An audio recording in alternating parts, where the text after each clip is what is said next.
at Antelope Wells, New Mexico, honoring our little children who have died in their attempt to seek shelter in the United States. Many have died at the hands of Border Patrol and Border Patrol stations. Their voices are with us on this journey as we seek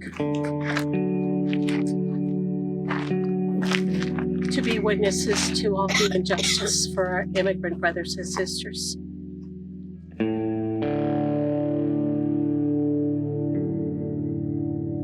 We wanted to learn more about the issues that are facing the migrant population as they try to enter or into the U.S. or living in the borderlands. Our objective was to bring back those stories, and we wanted to see the human side to the migrant situation, what they're calling in the news the hordes of brown people crossing the border and making the border insecure.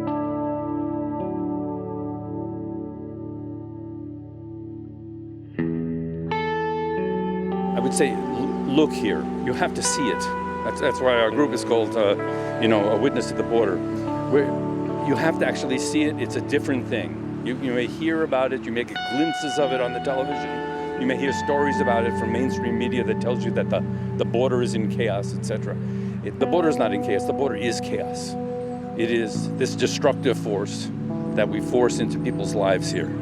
That we prevent the motion of people from a place where they can't live in hopes of arriving at a place that they can live. The border is the chaos. It is the cruelty. Look, because they're hiding it from you. One thing the border does is it stops people, but it also stops us from seeing. We just don't see it.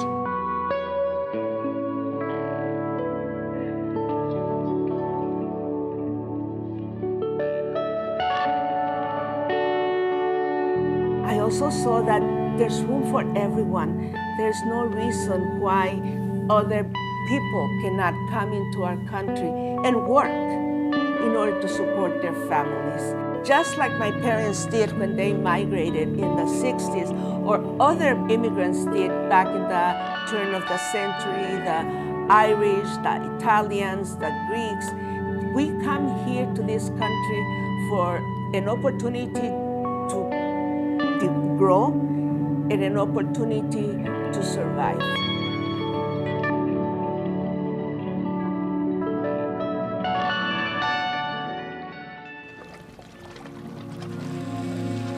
We needed to get our feet on the ground.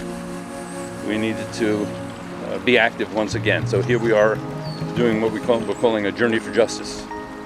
And that justice is taking us along the entire border from the Gulf of Mexico to the Pacific Ocean. You don't take a journey because you know what you're going to find. You take a journey because you want to find out things that you don't know. And we're seeing things that we don't know. We're learning things. We're having experiences that are going to change us. And if we turn it into action, may change other things.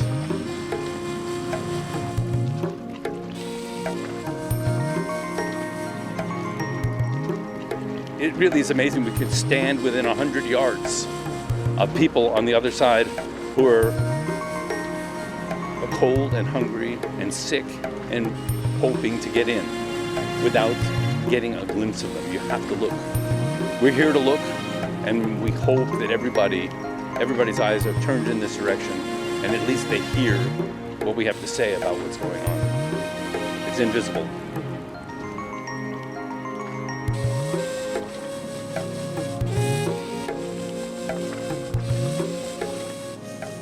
I also saw another side, and that sometimes is not told, that there were people there, volunteers, feeding the migrants, raising money, giving them clothing, giving them food, giving them shelter. These were brave people, American people from different nationalities that saw the need And they could care less whether that person was illegal or not. What they were there was to help out in a situation where people needed help. So I saw the militarization of the border, and I also saw the volunteers, the humanity of people in this side of the border helping in whatever they could in order to help the migrants. There is no question that 2024 is going to be a very important year.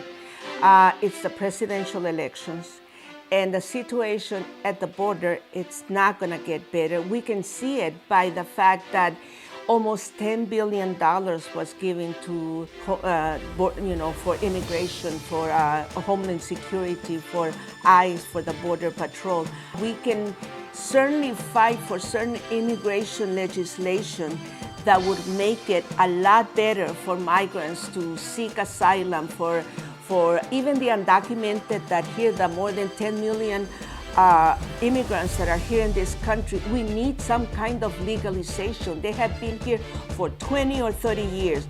We need the DACA students, the dreamers, to have a secure future, not to be thinking that maybe next year their application, well, they're not even taking applications anymore for DACA, but not to think that maybe in a year they will be deported because DACA will be non-existent. So 2024 is very important for us to get into the fight for the election so that we can fight for a just immigration legislation, for the asylum seekers, for those that are here and that have been undocumented for many years. So do it locally, do it statewide, do it national. But let's put up a fight.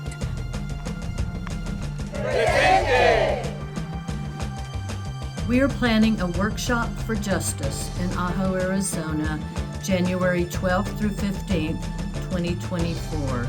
The purpose of this workshop is to reflect and think critically about where we are as a movement and where we go from here.